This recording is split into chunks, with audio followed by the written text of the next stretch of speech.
एक बार एक शहर में एक भिखारी रहता था। वह अपना और अपने बच्चों का पेट भरने के लिए भीख मांगता था। भीख मांगना ही उसका काम था। वह सारे दिन में जितना भीख मांगकर इकट्ठा करता उसी से अपना घर चलाता था। लेकिन वह भिखारी यह सोचकर बहुत निराश होता था कि उसके जीवन में बदलाव कैसे आएगा, और हर बार जब उसके मन में यह विचार आता है वह सोचकर निराश हो जाता था। एक दिन भिखारी ने बाजार में देखा कि काफ़ी लोग निराश होकर आंखों में आंसू लेकर गौतम बुद्ध के पास जाते हैं, और जब वापस आते हैं तो बहुत खुश होते हैं।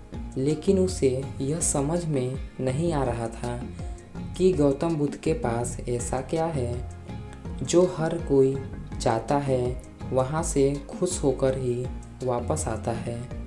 ना तो वहाँ से वापस आने वालों के हाथ में सोना होता है, ना तो चांदी होता है, ना पैसे होते हैं, लेकिन फिर भी वहाँ से खुश होकर ही वापस आते हैं।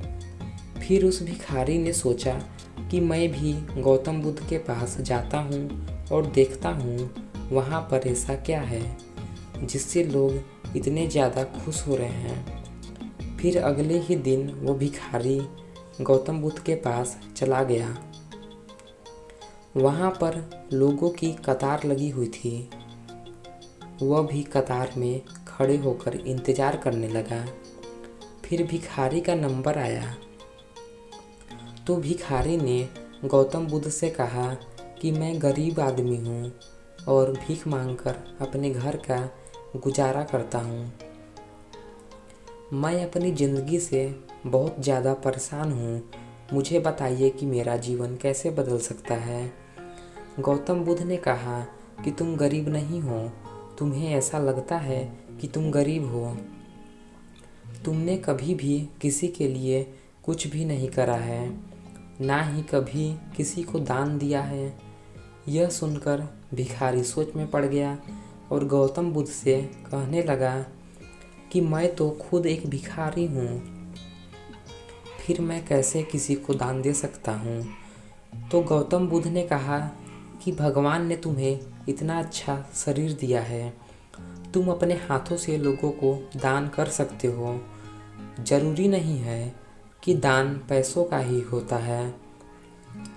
तुम अन्न दान कर सकते हो, तुम अपने मुंह से लोगों को अच्छे अच्छे विचार देकर उनका हौसला बढ़ा सकते हो और उनकी सहायता कर सकते हैं। तुम उन्हें शिक्षा दान कर सकते हो।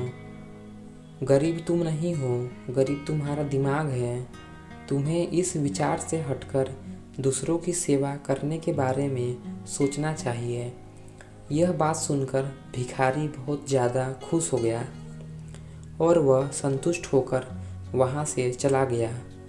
मोरल ऑफ द स्टोरी, इस कहानी से हमें यह शिक्षा मिलती है कि मैं गरीब हूँ।